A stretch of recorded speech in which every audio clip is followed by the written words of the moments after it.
nasabi ni Gandang Kara na anniversary pala niya ngayon sa pagkapasok niya Kaya dito sa nga, Energy hindi FM. ko alam. So, happy anniversary to me. Ngayon pala yun, Feb 4. Oo. Paano kasi inuna mo ang paglulok sa kay Sanchay? Dami ko lang nakikita mga nagpo-post na anniversary ko pala, tapos may na mag-PPM, congrats po, anib niyo po ngayon. Ay, ganun ba? Oo. O, nauna na yung celebration kahapon dahil nagpakain sila Mami Olhet, tsaka sila Mami Oo. Doyat at Ay, Veron. Mami Olet, Diba? yun na yun? Oo, naku, wala pa naman. Ano na yung mga natutunan mo, achievements mo habang nandito ka sa Energy FM? Kung meron, sabihin mo. Kung wala, ikaw bahala. Una sa lahat, ang achievement, ay siguro yung pagkakaroon ng maraming awards. Sobrang thankful ako dyan. Minsan pinoproblema ko na lang, ano bang susuot ko? Gastos, ganun. Pero Oo. diba? Alam mo, buti na lang din. Pero nagpapasalamat tayo. Ano yung mga diba? pinagpapasalamat mo sa loob ng 6 na taon? Ayan, syempre yung happy moments together, yung awards, at saka sana maulit yung Hong Kong natin. Yun naman ang wish ko. Ewan ko ba? Gipsal? Magsanggip tayo. Tetimog, ang dami. Hindi! Syempre iba yung lasa doon. Ano ka ba? Ay, talaga? Oo, iba yung lasa ng sanggip doon. Makapal talaga siya. Yung? Yung sangyup, Hmm? parang steak. Diyos ko. Oo nga. Naghahanap ka lang pala ng makapal. Eto na din. Eto yung makapal. Ano, iba yung feels kasi doon yung malamig, tapos magsusojo tayo, tapos magsasangyup tayo. Gusto niyo ba yun, guys? Comment Gusto niya down. talaga. Nakaka-drama niya yan. Kaya pala yung nguya niya, nag-iiba ang nguya nito kapag nasa kami, masahian. Alam mo yung, Ano? ano ba pangalan ng masahian na yon? Yung ano ba? Yung, Wensha? hindi Lasema? Wensha. Lasema. Oh. Nagpe-feeling Korean. May mga ganun-ganun tapos nagno-noodles. Good experience. Nakapag-onsen ka ba sa Japan? Oo, nakapag-onsen ako. Sa Ayun. Korea ang hindi. Yung hubod-hubad? Yung Oo, hubod-hubad? ganun talaga sa Japan eh. So naghubot-hubad ka? Oo. Hala, nakita ng mga hapon yung Kifi Wonderland Hindi mo? naman nila ako kilala.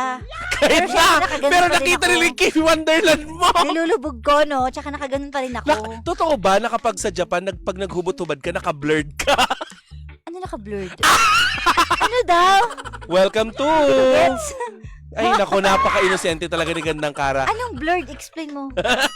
Sa mga nyorn, naka-blurred kasi yung mga hapon. Di ba yun nga yung nag-Japan kami ni Papa Iba ang Jackson? itsura ng ng bullfrog na ng hapon na babae. Bakit bullfrog? Pare-parehos lang yung baba, pero yung taas doon nagkakatalo. Ay, talaga, pinkish Kasi white kapag Pink sila eh, oo. May isa... Bakit yung sa'yo? Kulay pasa? Hoy, hindi! Sobra ka naman peach. Gandang Karang katawan mo, pero yung Jimbo. Ay, grabe, hindi naman. Talaga siya Paano kusa. umungol ang mga Batanggenyo? Ala, ay, kasarap eh. Aroy, aroy, aroy! Ganon.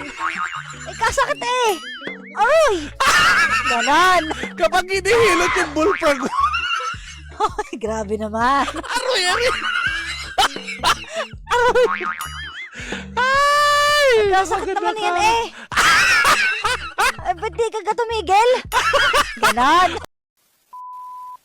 Ano ba, nakita mo ngayon yung mukha mo dati, anong mafe-feel mo? Ay, ikaw ang tatanungin ko. Kapag nakikita mo yung picture mo dati, nasabi mong tagyawat na tinubuan ng mukha, hindi ka ba nabibwisit? Depende kung anong picture ang ipapakita. Kung yon, syempre maiinis Gusto mong ako. kalkalin ko yung mga picture mo dati? Wag! Ay, kayo nakabarat pantay. Hindi! Pero ang ibig sabihin lang yan, may Oh. factor talaga Yes. yung pag-alala ng mga memories. May emosyon Actually. siyang binibigay sa atin, whether matutuwa o magagalit or something. So, ang balikan nyo, yung makakapagpasaya sa inyong memory.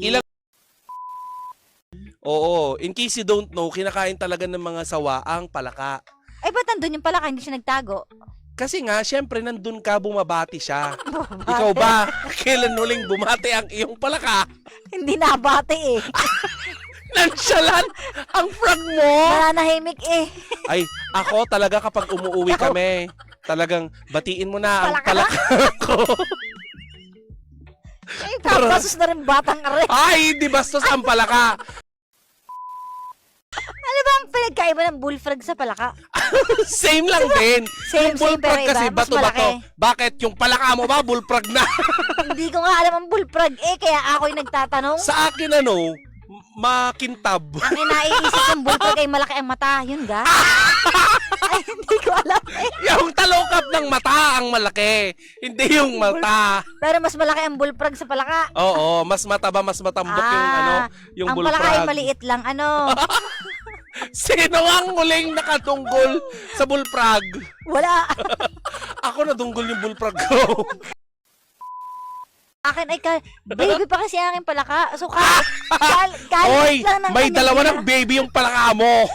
Ala, hindi. Ay, maliit ang kanyang dila. Ganun lang. Ganun lang. Ang aking palaka. Di ako naniniwala. I-profile picture mo nga. Mamaya. Oh, alam nyo na. Pakikilala ko si Kaka. Diba? Anong pwede mong iwanan na pasasalamat at mensahe sa lahat ng ating mga panggan na sumubaybay sa'yo sa loob ng ilang taon na pananatili mo sa O, Energy syempre FM? sa mga nagmahal, maraming salamat. Kasi, yan talagang yung sincere love, mararamdaman mo naman yan. At naramdaman ko yun sa inyo. Lalo na sa mga nagkikare lagi sa akin, ganyan. Sa mga nagstay, thank you so much. Sa mga nawala naman, kasi hindi naman talaga lahat magsistay. Thankful pa rin ako, naging part kayo ng journey ko. Ba't nga nawala sila, no? Yung iba kasi, yung mga nag-aral na, nag-college na, busy na sa buhay. Tapos yung iba naman, may mga trabaho na, busy na rin. Di ba? Ayun. Ay, nakakalungkot. Talaga namang hindi lahat talaga yung mananatili sa buhay mo ng habang buhay. Totoo yan. Diba?